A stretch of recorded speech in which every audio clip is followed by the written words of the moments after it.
We have a bonus edition of Rebuilding the Bronx today. This morning we're checking back in with Rebuilding Together NYC. News 12's Lindsay Tanney shows us how the nonprofit is making critical home repairs for people who need it most. Building a better home for a New Yorker in need. Nonprofit group Rebuilding Together NYC is helping transform this Wakefield home.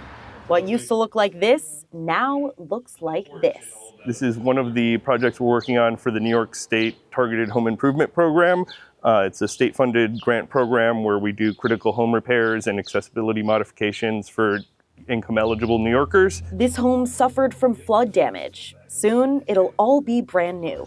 They're fixing backed-up sewage pipes and more. I did the roof, kitchen, the bathroom renovations, and I'm going to do the excavation, waterproofing the foundations wall. They're also going to fix the structure of this unstable porch, making this home a safe place to live and thrive. It's very satisfying work, getting to very directly help people with critical issues that they have with their homes and help people age in place.